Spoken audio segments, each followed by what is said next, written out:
Laut merupakan ruang perairan di permukaan bumi yang menghubungkan daratan dengan daratan. Luasnya mencapai 71% dari luas permukaan bumi. Laut menjadi salah satu tempat bagi nelayan mencari nafkah. Menjadi sumber penghasilan bagi para petani garam. Menjadi tempat berolahraga. Dan tempat berwisata. Namun, kadar garamnya yang tinggi, yakni rata-rata mencapai 3,5%, membuat air laut berbahaya untuk diminum.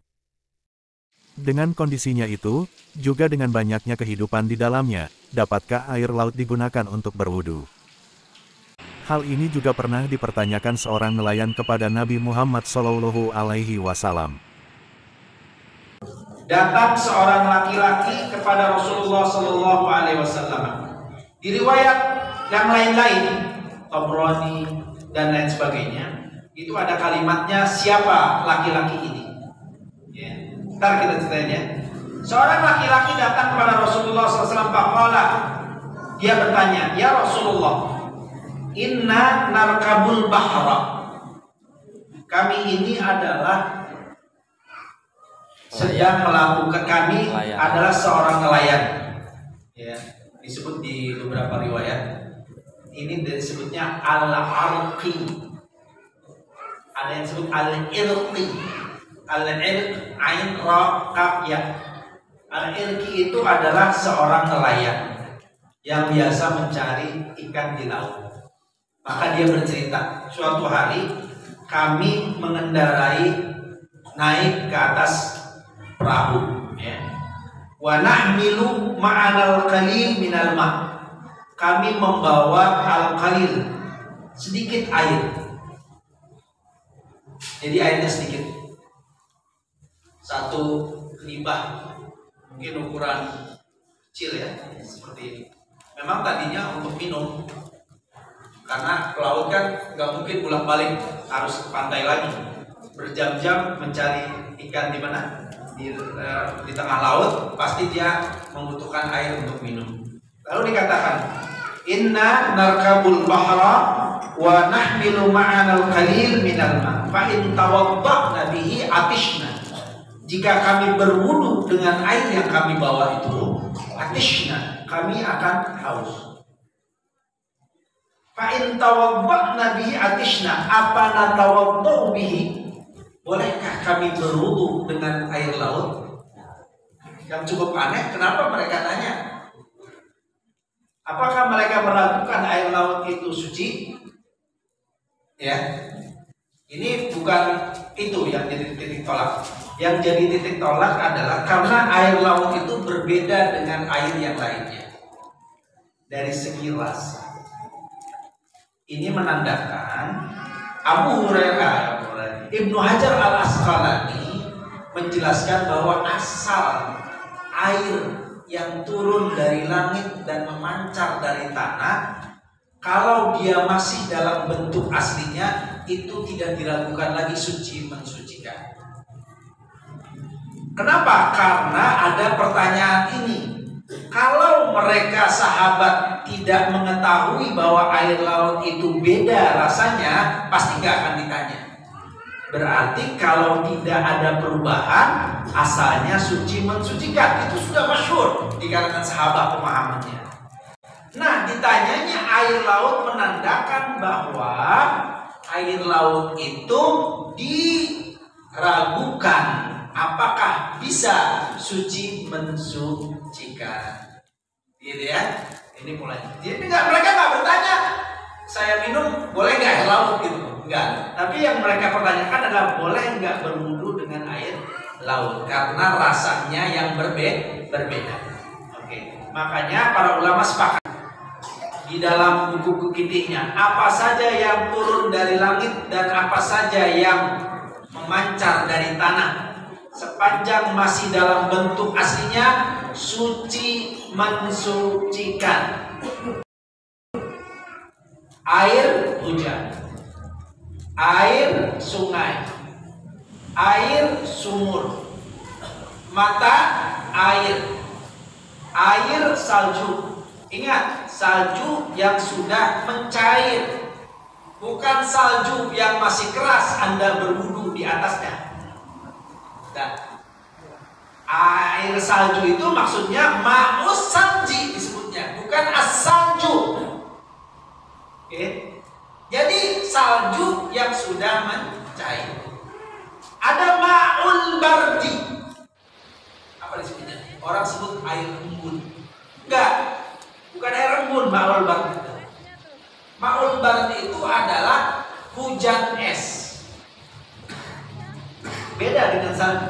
Kalau salju sudah membeku di tempat, di tanah. Kalau air hujan es itu memang hujannya dalam bentuk es. Anda pernah lihat kan waktu hujan es?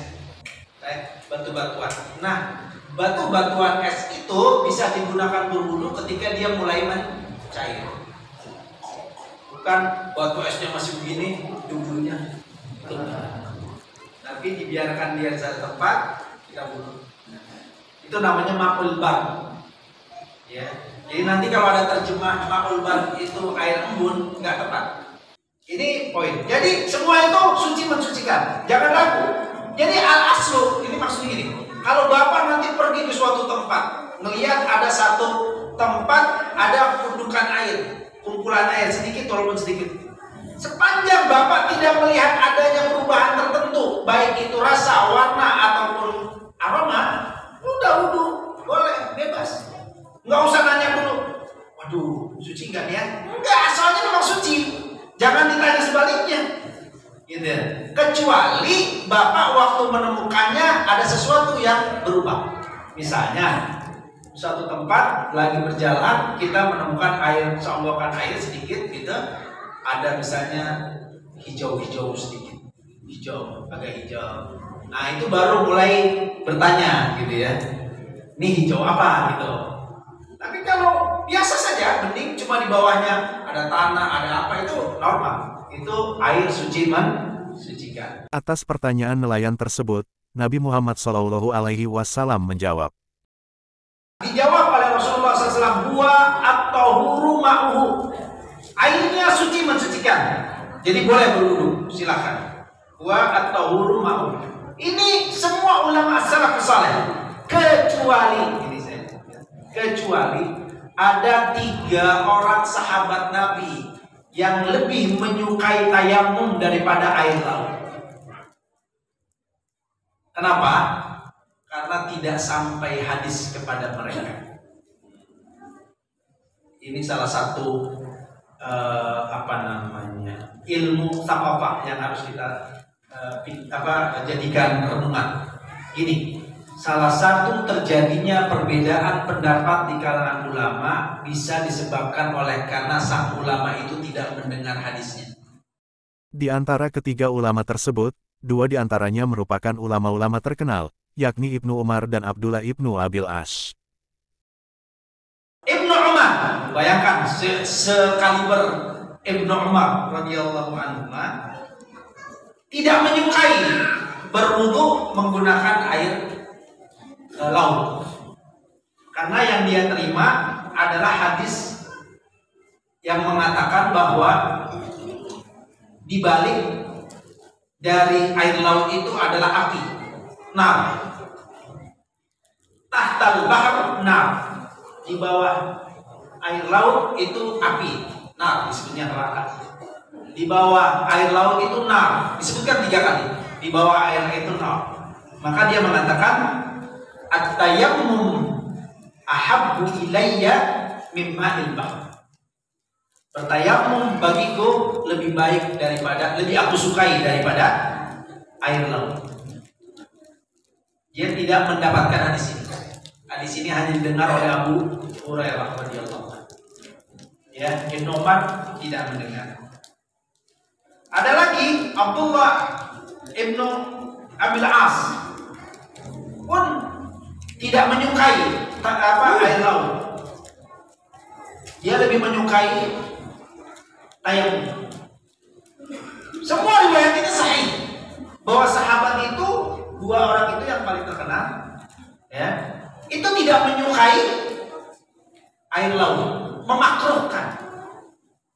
Tetapi para ulama mengatakan semua ulama sejak sahabat sampai bahkan dikatakan ijma mengatakan suci mensucikan. Jadi kedua sahabat itu dianggap tidak mendengar hadis ini, sehingga ma'dzur, ditolak pendapatnya dan dianggap wajar karena tidak mendengar hadis dari Nabi Sallallahu Alaihi Wasallam.